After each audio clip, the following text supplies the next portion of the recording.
तो प्यारे प्यारे विद्यार्थियों, आप सबके दिमाग में कभी न कभी तो ये सवाल जरूर आया होगा कि रक्त क्या होता है, रक्त किस किस से मिलकर बना होता है, रक्त किससे मिलकर बना होता है, और रक्त के हमारे शरीर में काम क्या होते हैं, क्या काम करता है आखिर हमारे शरीर में रक्त। तो इन सब सवालों के जवाब जानेंगे आज के इस वीडियो में। दोस्तों, रक्त क्या है, सबसे पहले इस सवाल का जवाब हम ढूंढते हैं।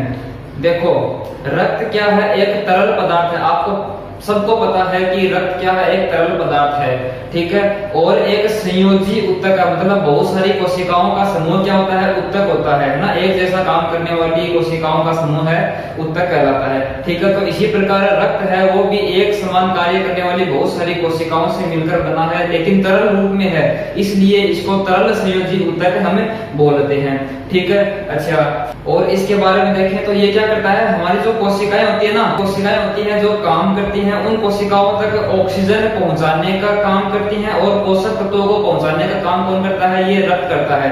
और उन कोशिकाओं से जो अपशिष्ट पदार्थ है, कार्बन डाइऑक्साइड वहां पर बनती है उपापचय क्रियाओं के द्वारा, तो उस अपशिष्ट पदार्थ को, कार्बन डाइऑक्साइड को कोशिकाओं से बाहर लेकर आना और पोषक तत्वों को अंदर लेकर के जाना, ये सब काम कौन करता है, रक्त करता है, ठीक है। तो इसकी परिभाषा हम देखना चाहेंगे, रक्त किसे कहते हैं। सबसे पहले हम बात करें रक्त की, तो सबसे पहले बात कर लेते हैं रक्त के बारे में। रक्त क्या होता है, इसकी परिभाषा कैसे बताओगे। देखो क्या बोलेंगे कि रक्त क्या है, एक तरल संयोजी ऊतक है, आदि का परिवहन करता है, ठीक है। ये बात आपको समझ में आ गई होगी कि रक्त काम क्या करता है और क्या होता है रक्त, ठीक है। तो और देखते हैं रक्त की विशेषता। देखो, रक्त क्या होता है, रक्त का पीएच देख लेते हैं। रक्त का पीएच कितना होता है भाई, पता है क्या आपको? अगर पता है तो बहुत बढ़िया बात है। रक्त का पीएच कितना होता है, 7.4। रक्त का पीएच कितना होता है, 7.4 इसका पीएच होता है। मतलब क्षारीय प्रकृति होगी इसकी, है ना। क्यों? क्योंकि अगर 7 से ज्यादा किसी का पीएच है तो वो क्या होगा, क्षारीय होगा। आपको पता होगा, आपने पढ़ा होगा कहीं कि एक पीएच स्केल होती है, उस स्केल के ऊपर नंबर होते हैं, है ना। 0 से लेकर के 14 तक नंबर होते हैं। यहाँ पर जो रेखा होती है, यहाँ पर नंबर होता है 7। अगर किसी भी पदार्थ का पीएच मान 7 से ज्यादा है ना, 7 से ज्यादा है तो वो क्षारीय प्रकृति की होती है, और 7 से कम होता है तो वो अम्लीय प्रकृति की होती है। अगर आपको पीएच के बारे में नहीं पता तो हम आगे पढ़ेंगे और क्या विशेषता होती है रक्त की। और देखो, रक्त का निर्माण कहाँ पे होता है। जैसे आप हो, आपके अंदर खून बनता कहाँ पे है, तो मैं बता दूं आपको, याद रखना कि रक्त का निर्माण, क्या बोलोगे, रक्त का निर्माण लाल अस्थि मज्जा कहाँ पे होता है, लाल अस्थि मज्जा में होता है। जिसको इंग्लिश में क्या बोलते हैं, रेड बोन मेरो, है ना। रेड बोन मेरो में होता है। किसका निर्माण होता है, रक्त का निर्माण। लेकिन क्या होता है, छोटे बच्चे होते हैं, उनके अंदर यहाँ पे नहीं होता। उनके अंदर क्या बोलेंगे, देखो, लेकिन ध्यान से देखना इस बात को, लेकिन शिशु, है ना, छोटे बच्चे होते हैं ना, शिशु, और जो भ्रूण अवस्था में, भ्रूण अवस्था होती है ना, जिसमें भ्रूण का निर्माण होता है, माँ की गर्भ में होता है बच्चा, तो उस समय भ्रूण अवस्था में क्या होता है, रक्त का निर्माण कहाँ पे होता है, प्लीहा में होता है। छोटे बच्चों में कहाँ पे होता है, प्लीहा में बनता है, ठीक है। ये बात आपको क्लियर हो गई। छोटे क्वेश्चन बन जाते हैं वही 1-1 नंबर के, कि शिशुओं में और भ्रूणावस्था में रक्त का निर्माण कहाँ पे होता है, तो प्लीहा में होता है, याद रखना। और अगर नॉर्मली पूछ ले कि सामान्य रूप से, सामान्य तौर पर रक्त का निर्माण कहाँ पे होता है, तब आप क्या बोलोगे, लाल अस्थि मज्जा, रेड बोन मेरो में कहाँ पे होता है, रेड बोन मेरो में होता है, ठीक है। अच्छा, अब हम बात कर लेते हैं कि हम एक छोटी सी बात और, कि हमारा जो मानव शरीर है ना, शरीर में लगभग कितना रक्त पाया जाता है, ये भी सवाल आपके दिमाग में आता है। तो शरीर में लगभग कितना, लगभग 5 से कितना, 6 लीटर तक, लगभग 5 से 6 लीटर तक क्या पाया जाता है, रक्त होता है, ठीक है। शरीर में लगभग 5 से 6 लीटर रक्त होता है, ठीक है। ये बात याद रख लेना। अब हम बात करते हैं रक्त के बारे में, कि रक्त हमने बोला तरल संयोजी ऊतक है। तरल तो हमने बात कर ली, तरल है इसलिए 5-6 लीटर है। अब संयोजी ऊतक, इसका क्या मतलब है, इसका मतलब ये है कि रक्त किसी न किसी से मिलकर बना है, तो किससे मिलकर बना है ये देखते हैं। तो इसको मैं एक बार रब कर रहा हूँ, आप इसका स्क्रीनशॉट ले लीजिए जल्दी से। तो दोस्तों अब मैं बता देता हूँ कि आपको रक्त है वो किस किस से मिलकर बना होता है। देखो रक्त के यहाँ पर में दो भाग होते हैं, दो भागों के बारे में बता रहा हूँ, है ना। सामान्य रूप से रक्त को हम दो भागों में बांटते हैं। कौन कौन से? एक तो जिसको हम बोलते हैं प्लाज्मा, क्या बोलते हैं? प्लाज्मा। और दूसरा जिसको अपन बोलते हैं ठोस कोशिकाएं बोल सकते हैं उसको, है ना। ठोस कोशिकाओं से मिलकर बना होता है। जो प्लाज्मा होता है ये हमारे रक्त का 55% भाग होता है ना। 55% भाग अपना प्लाज्मा होता है और बाकी जो 45% जो भाग बचता है वो होता है अपना ठोस कोशिकाएं। अब जो ये प्लाज्मा है ना, प्लाज्मा, इसके अंदर भी क्या होता है कि लगभग 92% तक क्या पाया जाता है? 92% तक इसमें वाटर पाया जाता है, जल पाया जाता है, ठीक है। और शेष बच गया, वो शेष 8% जो बच गया, शेष 8% भाग जो बच गया वो क्या होता है? कार्बनिक और अकार्बनिक, कार्बनिक और नॉन कार्बनिक, है ना। कार्बनिक और नॉन कार्बनिक जो पदार्थ बच गए वो होते हैं शेष 8% भाग, ठीक है। अच्छा अब देखो ये जो 45% भाग है ये होती है ठोस कोशिकाएं। अब जो ये ठोस कोशिकाएं इसको भी हम 3 भागों में बांटते हैं। कितने भागों में?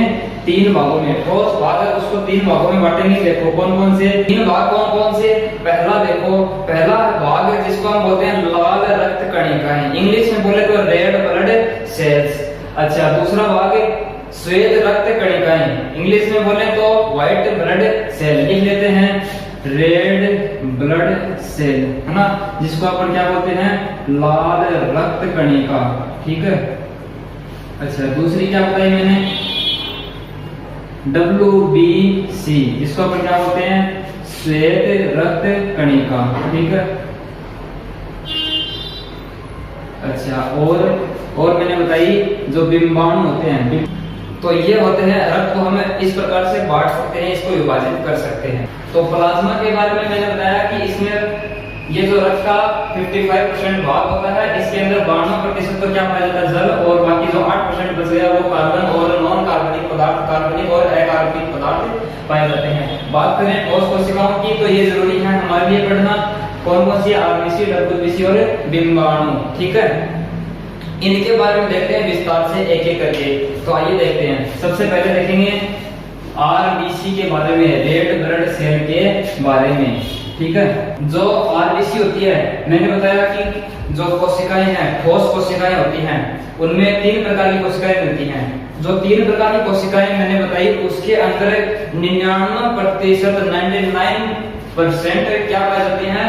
आरबीसी होती है। बाकी 1% जो ठोस कोशिकाएं हैं वो डब्ल्यूबीसी और बिंबाणु होते हैं। मतलब सबसे रक्त में सर्वाधिक ठोस कोशिका की मात्रा है वो इसकी आरबीसी की होती है। अच्छा और देखते हैं इसके बारे में। जो लाल रक्त कणिकाएं होती हैं उनके अंदर क्या होता है? हीमोग्लोबिन नामक क्या पाया जाता है? प्रोटीन पाया जाता है। क्या पाया जाता है? हीमोग्लोबिन नामक प्रोटीन पाया जाता है, जिसके कारण रक्त का रंग है वो लाल होता है। याद रखना, कोई पूछ ले कि रक्त का रंग लाल क्यों होता है? क्यों? क्योंकि उसके अंदर हीमोग्लोबिन पाया जाता है और हीमोग्लोबिन के कारण ही क्या आरबीसी का कलर रेड होता है, लाल होता है।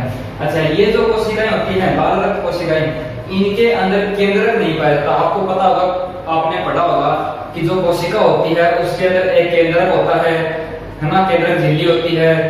लेकिन जो रेड ब्लड सेल है, लाल रक्त कणिकाएं हैं, उनके अंदर केंद्रक नहीं पाया जाता। याद रखना इस बात को। अच्छा जो आरबीसी है उसकी औसत आयु, मतलब हमारे शरीर में आरबीसी कितने दिनों तक रह सकती है? तो औसत आयु होती है 120 दिन इसकी औसत आयु होती है, याद रख लेना। अच्छा अब हम बात करते हैं डब्ल्यूबीसी के बारे में। डब्ल्यूबीसी मतलब श्वेत रक्त कणिका, श्वेत रक्त कणिका, इसके बारे में बात करते हैं। दोस्तों ये जो श्वेत रक्त कणिका होती है इसमें है ना, इसमें हीमोग्लोबिन नहीं पाया जाता। इसमें क्या पाया नहीं आता? हीमोग्लोबिन नहीं पाया जाता। हीमोग्लोबिन नहीं पाया जाता। अब देखो अगर हीमोग्लोबिन नहीं होगा तो क्या इसका रंग लाल होगा? नहीं होगा। तो हम क्या बोलते हैं? इसलिए, है ना, इसलिए क्या हो गया कि ये रंगहीन होती हैं। क्या बोलेंगे? इसलिए यह रंगहीन होती है, रंग नहीं होगा इनका। ठीक है, आपको कारण भी पता हो गया, आपको कारण भी पता चल गया कि रंगहीन क्यों होती है, क्योंकि इसके अंदर हीमोग्लोबिन नहीं पाया जाता। अच्छा, और हम देख लेते हैं अब WBC के बारे में। और विशेष बात क्या है कि इनका निर्माण कहाँ होता है? लाल अस्थि मज्जा में होता है, रेड बोन नैरो के अंदर होता है। किनका निर्माण? WBC का निर्माण होता है। अब जो ये व्हाइट ब्लड सेल होते हैं, इनको इनका दूसरा नाम क्या होता है ना? दूसरा नाम भी पूछ लेते हैं कई बार, तो इनको क्या कहते हैं? ल्यूकोसाइट भी कहते हैं। क्या कहते हैं? ल्यूकोसाइट भी कहते हैं। अच्छा, और देखो ये जो WBC है ये दो प्रकार की होती है भाई, यह दो प्रकार की होती है। कौन कौन सी? नंबर 1 कणिकाणु और अकणिकाणु। ठीक है, याद रह जाएगा, कणिकाणु और अकणिकाणु। अब जो ये कणिकाणु होते हैं इनका उदाहरण देखेंगे। मैं तो कणिकाणु के रहे न्यूट्रोफिल। न्यूट्रोफिल के बारे में एक बात बता दूं कि जो ये न्यूट्रोफिल कोशिकाएं होती है ना, ये सर्वाधिक कोशिकाएं होती है, सर्वाधिक WBC होती हैं। ठीक है, इसके बाद में और अकणिकाणु का उदाहरण हो जाएगा इयोसिनोफिल। क्या हो जाएगा? इयोसिनोफिल भी दूसरी कोशिकाएं हैं जो कि क्या है? कणिकाणु है। और बेसोफिल, ये तीनों क्या हैं? कणिकाणु के उदाहरण है। अब अकणिकाणु के एग्जाम्पल बताऊं आपको, तो लिम्फोसाइट तथा मोनोसाइट जो कोशिकाएं हैं वो क्या है? अकणिकाणु के उदाहरण है। अब देखो जो ये लिम्फोसाइट और मोनोसाइट है, इनमें से लिम्फोसाइट है, इसको भी हम 3 भागों में बांटते हैं। 3 भाग कौन कौन से? बी लिम्फोसाइट और टी लिम्फोसाइट, और तीसरा हम बोलेंगे प्राकृतिक मारक कोशिका। मारक कोशिका मतलब नेचुरल किलर सेल, है ना, मारक मतलब मारने वाली। अब ये जो है मोनोसाइट है ना, मोनोसाइट ये आगे है ना रूपांतरित हो जाती है, चेंज हो जाती है कि इसके अंदर महाभक्षक के अंदर चेंज हो जाती है। ठीक है, और महाभक्षक के अंदर चेंज होने के बाद में ये हमारे शरीर में रोगों से लड़ने की क्षमता प्रदान करती है, प्रतिजनों से लड़ने का काम ये करते हैं ना महाभक्षक। तो हम यहाँ से निष्कर्ष निकाल सकते हैं कि जो मोनोसाइट है, न्यूट्रोफिल है, और जो महाभक्षक बनी है, जो मोनोसाइट बनी है ना, ये महाभक्षक बनी है, ये तीनों क्या करती हैं? प्रमुख प्रतिरक्षी कोशिकाएं हैं, मतलब प्रमुख रूप से रोगों से रक्षा प्रदान करती है अपने। कौन है?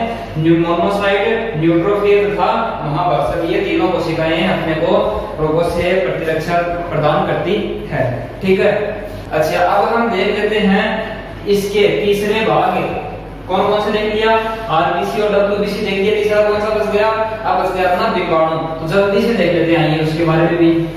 आइए अब हम देख लेते हैं डिम्बाणु के बारे में। देखो नॉर्मल सा है, डिम्बाणु को थ्रोम्बोसाइट भी कहते हैं। क्या कहते हैं? दूसरा नाम इसका थ्रोम्बोसाइट भी है। अच्छा, अब ये हमारे शरीर में होती कितनी है?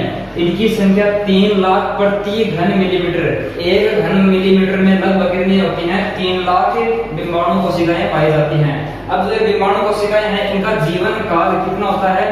10 दिन का होता है। याद रखना, आरबीसी का जीवन काल कितना बताया था? 120 दिन बताया था। और ये केंद्रक विहीन होती है। क्या होती है? केंद्रक विहीन होती है। मैंने आरबीसी के बारे में बताया था कि वो केंद्रक विहीन होती हैं, और जो डिम्बाणु कोशिकाएं हैं ये भी होती हैं केंद्रक विहीन होती हैं। और इनका कार्य क्या होता है? जो डिम्बाणु कोशिकाएं होती हैं ये रक्त का थक्का जमने में मदद करती हैं। ठीक है, तो ये हो जाएगा डिम्बाणु के बारे में। तो उम्मीद है दोस्तों इतनी बात आपको समझ में आई होगी। अगर समझ में आई तो वीडियो को लाइक करके मुझे बताओ, मुझको मोटिवेशन मिलता है। आप लाइक करते हो, मुझको कैसे पता चलेगा आपको समझ में आई। और अगर आपको अच्छा लग रहा है तो अपने दोस्तों के साथ शेयर भी करो, ताकि ज्यादा से ज्यादा लोग इसका फायदा उठा सके। ठीक है, अब हम बात कर लेते हैं कि रक्त होता है उसका क्या कार्य क्या होता है। वीडियो के स्टार्टिंग में हमने ये चर्चा की थी, है ना, हमारे दिमाग में सवाल आया था कि रक्त के क्या कार्य होते हैं, किससे मिलकर बना होता है, और रक्त होता क्या है। तो रक्त क्या होता है, रक्त किन किन से मिलकर बना होता है, ये सब हमने देख दिया। अब रक्त के कार्य देखते हैं। सबसे पहला कार्य क्या होता है, ये देखो। सबसे पहला काम हमने रक्त की परिभाषा में देखा था, क्या देखा था कि ऑक्सीजन व CO2, है ना, इनका परिवहन करना। परिवहन कहां से करेंगे? वातावरण से उत्तकोत्तर कोशिकाओं तक ले चले जाएंगे, और वहां से कार्बन डाइऑक्साइड को फिर वातावरण में छोड़ देंगे, है ना, यहाँ तक। तो क्या बनेंगे? ऑक्सीजन और कार्बन डाइऑक्साइड का परिवहन करना, इसका पहला काम हो जाएगा। परिवहन करना इनका पहला कार्य हो जाएगा। अच्छा, और क्या हो गया इसके और कार्य की बात करें तो और मैं बताऊं कि जो शरीर का तापमान ना, शरीर का तापमान वो नियंत्रित रखता है कौन? रक्त। शरीर का तापमान नियंत्रित रखने में इसका उपयोग काम आता है, नियंत्रित रखना इसका कार्य है। और क्या कार्य है इसका? और क्या बोल देंगे? अपने जो शरीर का पीएच मान होता है ना, पीएच मान वो नियंत्रित रखना। ठीक है। अच्छा, और क्या करते हैं? चौथा काम अगर मैं बात करूं तो शरीर में, है ना, शरीर में पोषक तत्व होते हैं ना, उनका परिवहन भी कौन करता है? ये रक्त ही करता है। शरीर में पोषक तत्वों का परिवहन करना, ये भी इसका कार्य हो जाएगा। अच्छा, और मैं बात करूं पांचवा कार्य की बात करूं तो जो अपने प्रतिरक्षा का कार्य होता है ना, प्रतिरक्षा का कार्य है वो भी करते हैं। अभी भी हमने पढ़ा कि डब्ल्यूबीसी होते हैं वो प्रतिरक्षा कार्य करती हैं, तो हम ये बोल सकते हैं कि प्रतिरक्षा का कार्य करना ये भी कौन करता है? रक्त ही करता है। और जो अपने शरीर में हार्मोन होते हैं ना, हार्मोन, हार्मोन का भी क्या करते हैं? ये हार्मोन का भी आवश्यकता अनुसार क्या करते हैं? परिवहन करते हैं। आवश्यकता अनुसार परिवहन करने का काम भी रक्त ही करता है। और जो अपने उत्सर्जी पदार्थ होते हैं, है ना, उत्सर्जी पदार्थों को शरीर से बाहर निकालने में मदद करता है। पदार्थों को शरीर से बाहर क्या बोल सकते हैं? उत्सर्जी पदार्थों को शरीर से बाहर निकालने में मदद भी करता है। उत्सर्जी पदार्थों को शरीर से बाहर निकालने में भी मदद करता है कौन? जो रक्त होता है ये।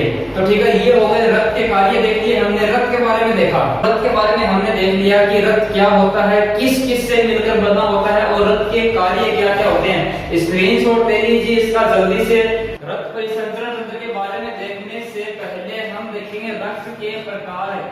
जी हाँ दोस्तों, अब हम पढ़ेंगे सबसे पहले रक्त के प्रकार कि भाई रक्त कितने प्रकार का हो सकता है, इसके बारे में हम देखने वाले हैं।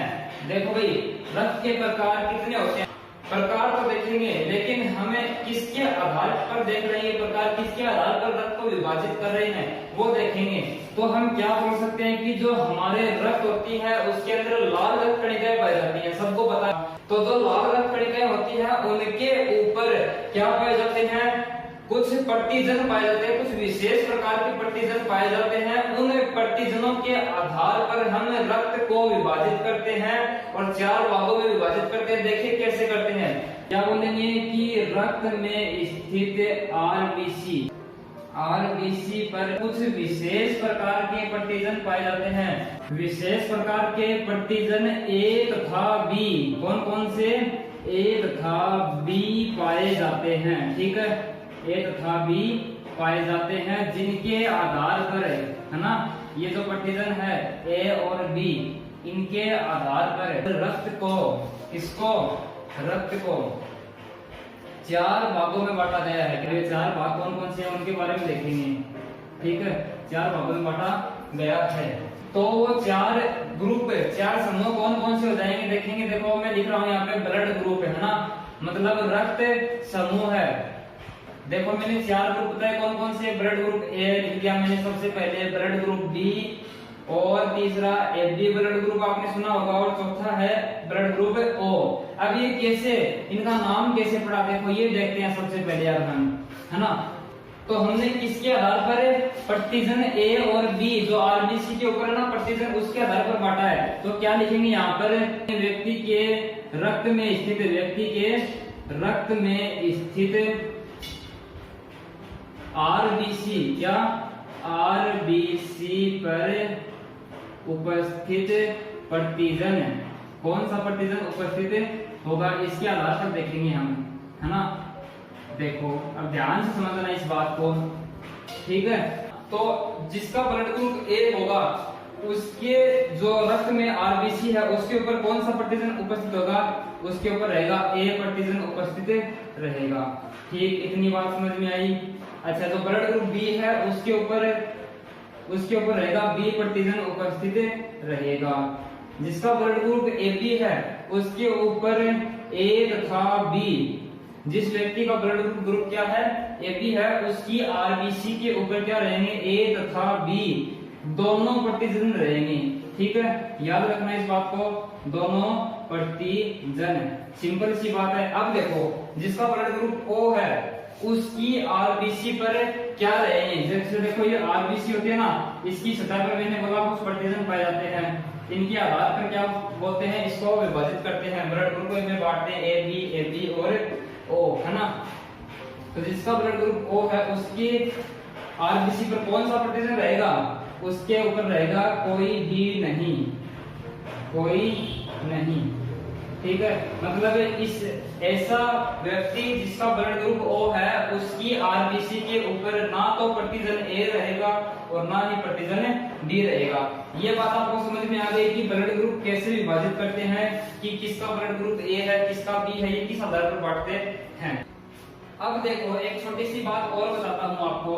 तो ये जो प्रतिजन है ना A और B, प्रतिजन प्रोटीन ही होते हैं ना, तो A और B के अलावा भी एक और प्रतिजन पाया जाता है ना। जैसे यहाँ पर किसी के A मिल गया किसी के B मिल गया, लेकिन A और B के अलावा एक और प्रतिजन होता है जिसको हम बोलते हैं RH कारक, है ना, RH प्रतिजन इसको बोलते हैं।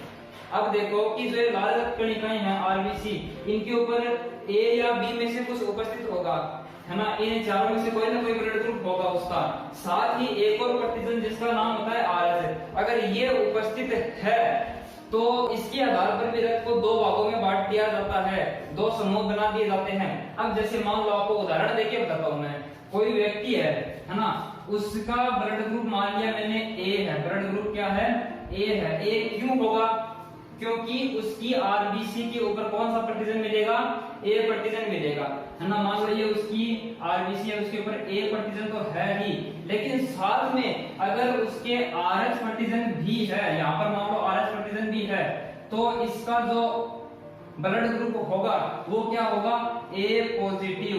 क्या रहेगा A पॉजिटिव रहेगा। क्यों, क्योंकि RH उपस्थित है। और मान लो इसके ऊपर A के साथ साथ RH उपस्थित नहीं हो तो हम बोलेंगे कि इसका ब्लड ग्रुप क्या होगा A नेगेटिव। क्या होगा A नेगेटिव होगा इसका। इतनी बात समझ में आ गई होगी उम्मीद करता हूँ।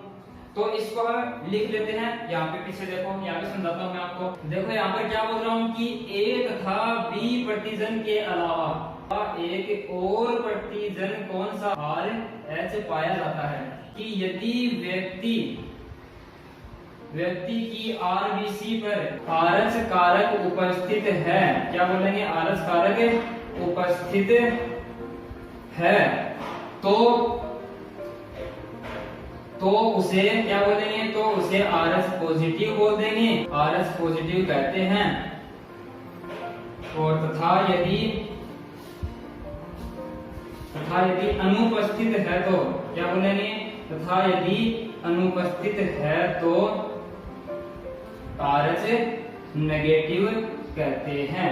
ये बात मेरे हिसाब से आपको समझ में आ गई होगी, है ना, कि positive A positive B positive आपने ब्लड ग्रुप काफी बार सुना होगा। तो ये ब्लड ग्रुप किस आधार पर दिए जाते हैं, कैसे कैसे इनका नामकरण पड़ता है, ये सब आपको समझ में आ गया होगा। अगर आपको समझ में आ रहा है तो मुझे कैसे पता चलेगा कि आपको समझ में आ रहा है, तो आप लाइक करके वीडियो को मुझे बता दीजिए कि आपको समझ में आ रहा है।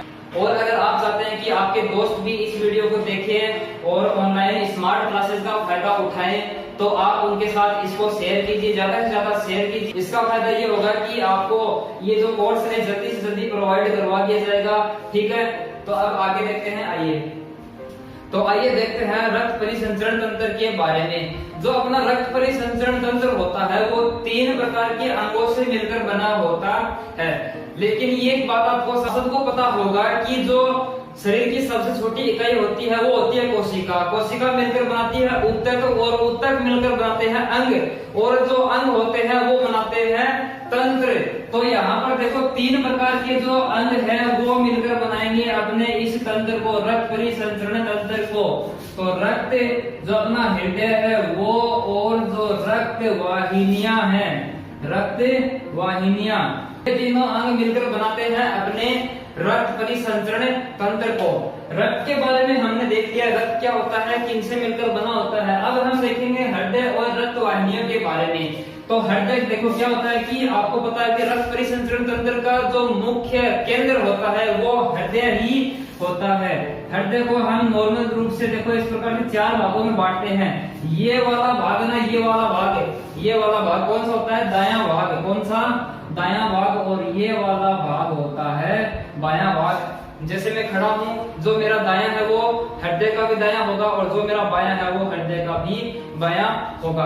अब देखो इस हृदय में रक्त लाने का काम है और ही फिर जो शुद्ध रक्त होगा उस शुद्ध रक्त को वापस से पूरे शरीर तक पहुंचाने के लिए जो वाहिनियां होती हैं, लाने और ले जाने के लिए जो नलिकाएं पाई जाती है उनको क्या कहते हैं, रक्त वाहिनियां कहते हैं। सीधी सी परिभाषा बोलूं तो अशुद्ध रक्त को हृदय में लाने और शुद्ध रक्त को संपूर्ण शरीर में पहुंचाने का कार्य करने वाली नलिकाओं को रक्त वाहिनियां कहते हैं। अब रक्त वाहिनियां भी 2 प्रकार की होती हैं। देखो कौन कौन सी, जो अपने शरीर से अशुद्ध रक्त को हृदय में लेकर आएंगी उन वाहिनियों को शिरा कहेंगे, ठीक है। और जो शुद्ध रक्त होगा उसको इस हृदय से बाहर लेकर के जाएंगी और पूरे शरीर तक पहुंचाएगी शुद्ध रक्त को, उनको क्या कहेंगे, धमनियां कह देंगे।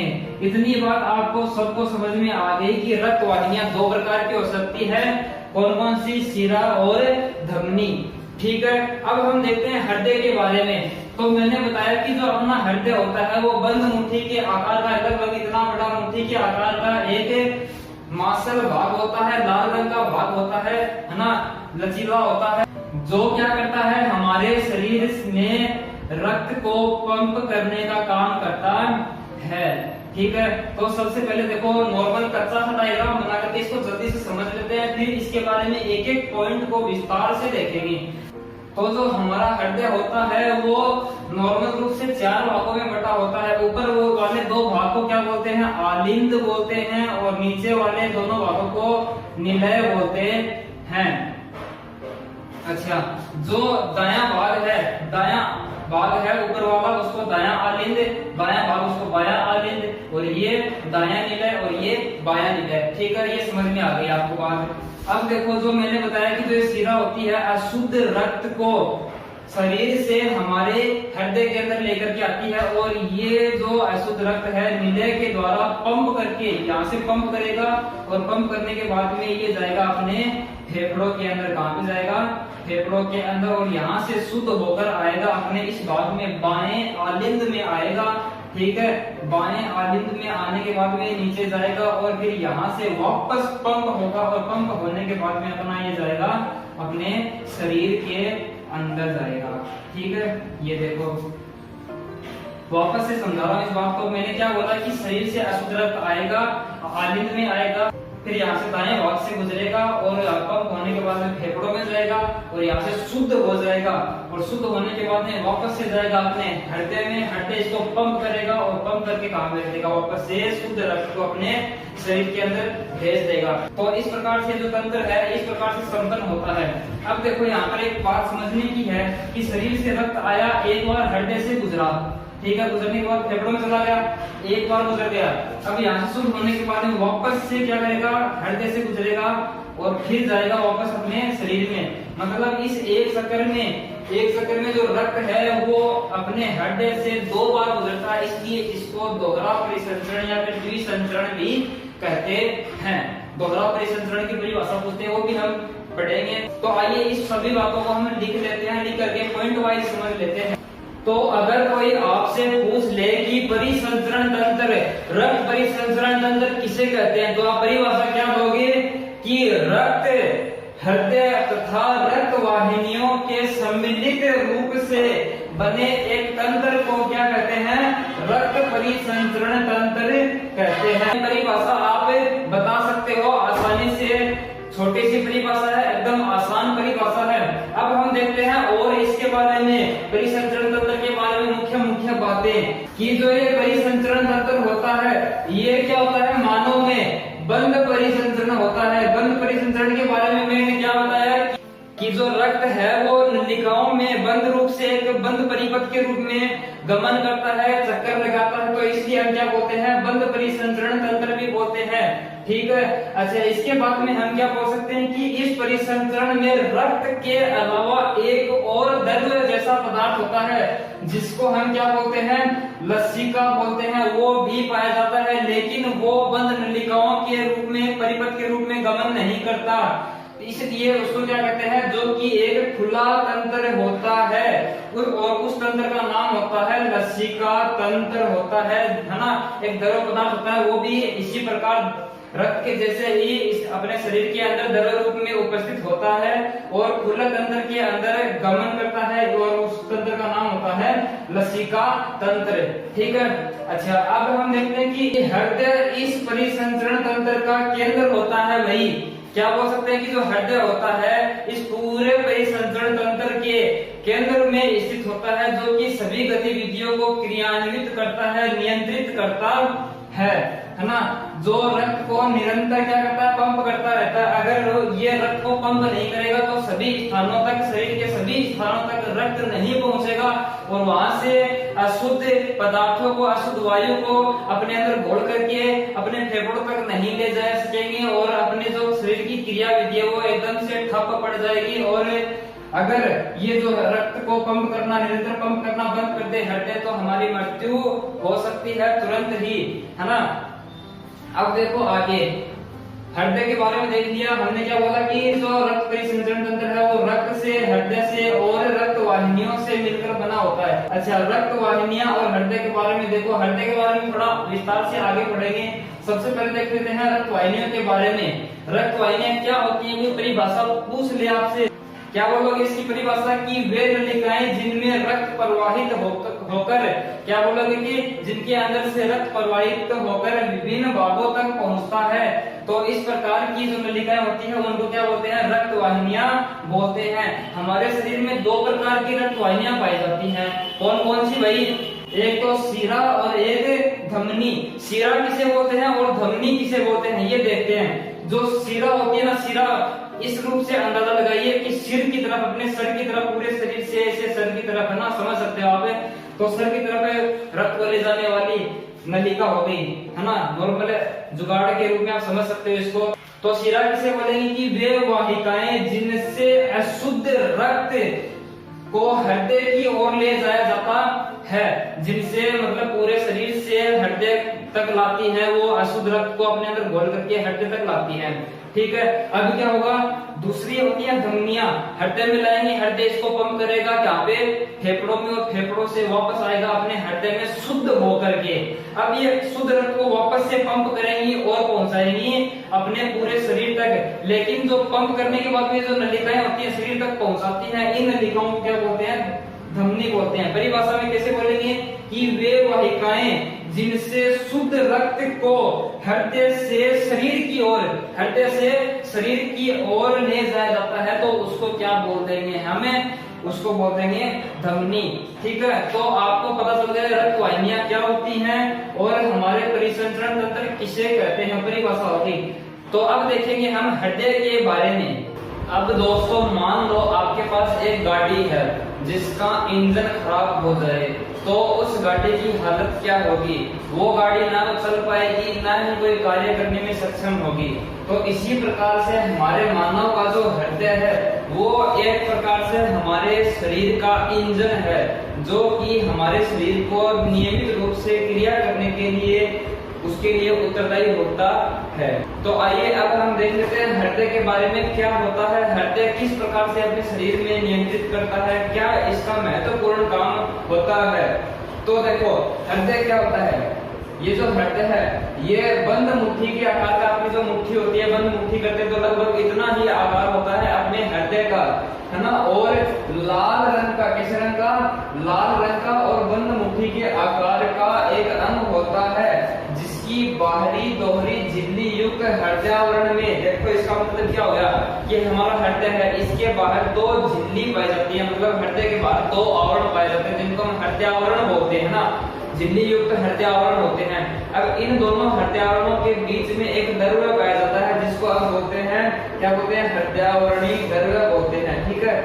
किसके अंदर दो जो हृदय आवरण होते हैं उनके अंदर क्या पाया जाता है, हृदय आवरणी द्रव्य पाया जाता है। और ये काम क्या करता है भाई, ये बाहरी आघातों से, जो बाहरी चोट होती है, छोटी मोटी चोट होती है, उनसे हमारे हृदय की रक्षा करता है। अगर ये झिल्ली नहीं हो तो जो चोट लगेगी बाहरी वो सीधी हृदय के लगेगी और हृदय में क्षति पहुंच सकती है और वो काम करना बंद कर सकता है। तो इसलिए ये झिल्ली होती है ना, हृदय आवरणी जो होता है, हृदय का जो आवरण होता है बाहर का, वो महत्वपूर्ण भूमिका निभाता है हृदय की रक्षा करने में।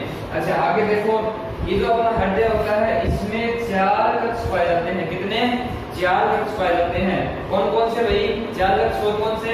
इसमें देखो 2 तो पाए जाते हैं अपने आलिंद,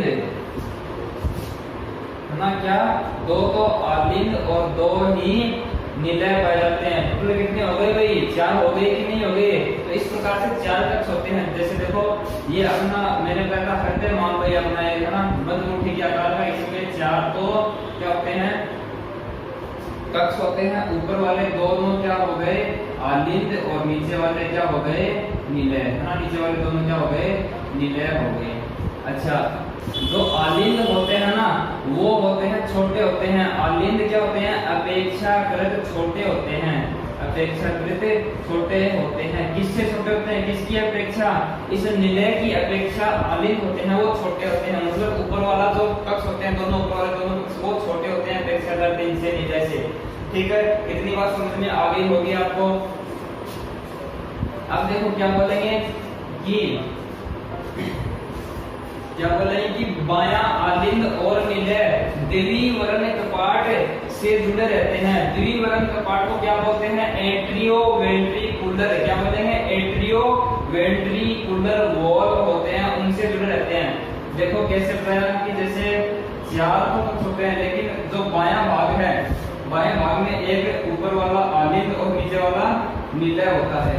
तो ये दोनों, इन दोनों के मध्य क्या पाए जाते हैं? एक द्विवर्णी कपाट पाए जाते हैं इस तरीके से, है ना, जिससे होकर रक्त आलिंद से निलय में आता है ना। तो इस वाल्व को क्या बोलते हैं? इस वाल्व को बायां एट्रियोवेंट्रिकुलर वाल्व बोलते हैं। इससे जुड़े रहते हैं बायां आलिंद और बायां निलय। इतनी बात समझ में आ गई। अच्छा आगे देखो, अब बात करते हैं दायां आलिंद और निलय। इधर वाले दायां आलिंद और निलय त्रिवलक एट्रियोवेंट्रिकुलर वाल्व से जुड़े रहते हैं। ये जो आलिंद और निलय है इसके अंदर क्या पाए जाते हैं? त्रिवलक, है ना, त्रिवलक एट्रियोवेंट्रिकुलर वाल्व पाए जाते हैं, है ना। जिससे क्या ये काम क्या करते हैं? देखो भाई ये वाल्व होते हैं ना, ये अपने रक्त को विपरीत दिशा में जाने से रोकते हैं। अगर ये वाल्व है तो ये रक्त को नीचे की तरफ ही लाएगा। ऐसा नहीं होगा कि जो रक्त है वो उल्टा चला जाएगा वापस ऊपर की तरफ, ऐसा नहीं होगा। ऐसा काम करने से रोकते हैं, मतलब रक्त को विपरीत दिशा में जाने से रोकते हैं ये वाल्व। ये काम होता है इन वाल्व का, ठीक है। और ये जो दायां भाग और बायां भाग है ना, ये एक झिल्ली के द्वारा पृथक रहता है, इनके मध्य झिल्ली रहती है। तो झिल्ली के द्वारा हृदय है वो दायां और बायां 2 भागों में बटा रहता है, ठीक है। देखो क्या बोले, दायां आलिंद और निलय त्रिवलक एट्रियोवेंट्रिकुलर वाल्व से जुड़े रहते हैं, जो कि रक्त को विपरीत दिशा में बहने से रोकते हैं। इतनी बात समझ में आ गई। वाल्व का कार्य आपको पूछ सकता है कि वाल्व का कार्य क्या होता है हमारे हृदय में, ठीक है। अब बात करते हैं आलिंद और निलय। जो अपने आलिंद और निलय हैं, इनमें जब रक्त आएगा तो इनमें से एक आवाज निकलेगी, टप टप की आवाज निकलेगी। जो अपन धड़कन सुनते हैं ना, कान लगा के सुनते हैं, तब अपने को टप टप की आवाज होती है। तो वो आवाज कहां से आती है? इन वाल्व के खुलने से और बंद होने से वो टप टप की आवाज आती है, ठीक है। यहाँ से ये हृदय को पंप करता है, फिर वापस वाल्व खुलते हैं और वापस आता है। तो इस प्रकार मतलब टप टप की आवाज वही होती है। लयबद्ध संकोचन होता है इसके अंदर, है ना। तो हम क्या बोलेंगे कि आलिंद व निलय के लयबद्ध संकुचन व शिथिलन से, संकुचन व शिथिलन से क्या होता है? शिथिलन से ही हृदय है वो रक्त को शरीर के विभिन्न भागों में, संपूर्ण भागों में क्या कर पाता है? पंप कर सकता है। क्या कर सकता है? पंप कर सकता है। कौन? हृदय। अब आपको पता है कि जो रक्त आएगा, अशुद्ध रक्त आएगा शरीर से, वो किसके द्वारा आएगा? वो आएगा महाशिरा के द्वारा, और जाएगा किसके द्वारा? महाधमनी के द्वारा। तो महाशिरा के द्वारा जो रक्त लाया जाएगा हृदय में, उस रक्त को हृदय क्या करेगा? हृदय इस रक्त को फेफड़ों में पंप करता फेफड़ों का हमने श्वसन तंत्र के अंदर पढ़ लिया। काम क्या होता है, फेफड़े होते हैं वो रक्त का शुद्धिकरण करते हैं। मतलब जो महाशिरा रक्त लाएगी अशुद्ध, उसमें कार्बन डाइऑक्साइड भी होगी, तो उस कार्बन डाइऑक्साइड को फेफड़े हैं वो रख देंगे और फेफड़े रक्त को क्या देते हैं, बदले में ऑक्सीजन दे देंगे और ऑक्सीजन द्वारा उसको शुद्ध करके वापस से कहाँ भेज देंगे, अपने हृदय के अंदर भेज देंगे। और बाद में जो अपना हृदय होता है ये क्या करेगा, ये क्या करेगा भाई, ये जो हृदय है वापस इसको पंप करेगा और पूरे शरीर में भेज देगा शुद्ध रक्त को। क्या बोलेंगे कि फेफड़ों से प्राप्त, यहाँ पे एक बात लिख देता हूं मैं कि फेफड़ों से प्राप्त शुद्ध रक्त, क्या बोलेंगे, शुद्ध रक्त हृदय द्वारा कहाँ भेज दिया जाता है, हृदय द्वारा संपूर्ण शरीर में, कहाँ पे, संपूर्ण शरीर में स्थानांतरित कर दिया जाता है या फिर पंप कर दिया जाता है। संपूर्ण शरीर में किसके द्वारा भाई, महाधमनी के द्वारा। किसके द्वारा, महाधमनी के द्वारा, महाधमनी द्वारा भेज दिया जाता है ना। ठीक है, ये बात आपको सबको पता चल रही है। हृदय क्या होता है, हृदय कैसे काम करता है, सबके बारे में पता चल गया। ठीक है, तो इस प्रकार से क्या होता है, हमारे रक्त का शुद्धिकरण होता है और पंप होता है, मतलब परिसंचरण होता है पूरे शरीर में। तो और ये जो चक्र है ना, शरीर से रक्त, अशुद्ध रक्त आना, हृदय में आना, फिर हृदय से फेफड़ों में जाना और फेफड़ों से वापस कहाँ जाना, हृदय में जाना और हृदय वापस इसको शरीर में भेज देना, ये सारा जो चक्र है ये चलता रहता है और चलता रहता है। और इसी प्रकार हमारा जीवन चक्र भी चलता रहता है और इसी को क्या बोलते हैं, इसे हम परिसंचरण तंत्र बोलते हैं। तो दोस्तों उम्मीद है आपको ये जो टॉपिक है ये समझ में आ गया होगा। अगर कोई भी डाउट है तो कमेंट बॉक्स में मेरे को वो सवाल आप पूछ सकते हो। कोई भी चीज आपको समझ में नहीं तो उसके लिए मैं अलग से डाउट की क्लास बना दूंगा अलग से। ये अगर वीडियो अच्छी लग रही है, बढ़िया तरीके से समझ में आ रहा है आपको, तो एक लाइक करके मुझे बताइए कि आपको समझ में आ रहा है। और आप चाहते हैं कि आपके दोस्त भी इसका फायदा उठाएं, स्मार्ट क्लासेस लें वो भी, और पढ़ाई में आपकी तरह आगे बढ़े, तो उनको ये वीडियो शेयर करें। अगले वीडियो में हम पढ़ेंगे उत्सर्जन तंत्र के बारे में और उसके बाद में हम पढ़ेंगे जनन तंत्र के बारे में। दोस्तों अगर आपसे कोई हृदय की क्रिया विधि पूछे तो आप आसानी से बता सकते हो। क्रिया विधि का मतलब क्या होता है कि जो हृदय है वो काम कैसे करता है, उसके किस तरीके से उसका प्रत्येक अंग कार्य करता है, तो वो भी आप आसानी से बता सकते हो। चलिए देख लेते हैं जल्दी से क्रिया विधि भी, ताकि आप कभी भी पीछे न रहें किसी भी सवाल का जवाब देने में। जल्दी से देखते हैं। ये एक नॉर्मल सा कच्चा सा डायग्राम बना रहा हूं मैं हृदय का। ये देखो, मान लो अपना हृदय है, ठीक है। ये देखो मान लो ये क्या अपना हृदय है। आपको पता है कि जो रक्त है अशुद्ध रक्त आएगा महाशिरा के द्वारा अपने हृदय में प्रवेश करेगा, ठीक है। और आपको ये भी पता है कि जो अपना हृदय है वो 4 भागों में बटा रहता है, आदिंद और विलय में। और ऊपर वाला भाग छोटा होता है, नीचे वाला बड़ा होता है। ये जो अशुद्ध रक्त आएगा अपने शरीर के अंदर वो इस तरीके से प्रवेश करेगा, हमारे शरीर में प्रवेश, हृदय में प्रवेश करेगा। और यहाँ से फिर ये कौन सा भाग है, ये भाग अपना दाया आलिंद, दाएं आलिंद से क्या करेगा, ये प्रवेश करेगा और फिर ये रक्त को भेजेगा दाएं निलय में। कहाँ पे, दाएं निलय में भेजेगा। और यहाँ पर ये जो पेशियां होती है ये क्या करेगी, इसको जैसे ही रक्त आएगा उसको पंप कर देगी और पंप करने के बाद में ये जाएगा ऊपर की तरफ। यहाँ पर भी क्या लगे रहते हैं, वाल्व लगे रहते हैं, है ना। ये वाल्व है ना, इसको वाल्व आवश्यकता है उल्टी दिशा में जाने से रोकते हैं। ये क्या करेंगे, इस रक्त को भेजेंगे कहाँ पे, ये इस रक्त को भेजेंगे कहाँ पे, फेफड़ों में भेजेंगे। कहाँ पे भेजेंगे, फेफड़ों में भेजेंगे। फेफड़े क्या करेंगे, इसको शुद्ध करेंगे, इसी रक्त को क्या करेंगे, शुद्ध करके इसको भेजेंगे अपने हृदय में वापस। लेकिन इस बार भेजेंगे बाएं निलय में। कहाँ पे, नहीं बाएं आलिंद में भेजेंगे। कहाँ भेजेंगे, बाएं आलिंद में भेजेंगे। और इसी प्रकार यहाँ पर भी क्या होते हैं, कपाट लगे रहते हैं और जो रक्त को विपरीत दिशा में जाने से रोकते हैं। जैसे ही आलिंद से रक्त निलय में प्रवेश करेगा तो ये क्या करेंगे, ये इसको क्या करेगा, पंप करेगा। क्या करेगा, पंप करेगा और पंप करके वापस ऊपर की तरफ इसको भेज देगा और यहाँ से फिर जो ये रक्त है ये चला जाएगा, यहाँ से होते हुए इस नलिका के द्वारा होते हुए अपने पूरे शरीर में भेज दिया जाएगा। ठीक है, कहाँ पे भेज दिया जाएगा? अपने पूरे शरीर में भेज दिया जाएगा, अपने पूरे शरीर में भेज दिया जाएगा। वापस शरीर से आया और वापस ही कहाँ चला जाएगा? शरीर में चला जाएगा।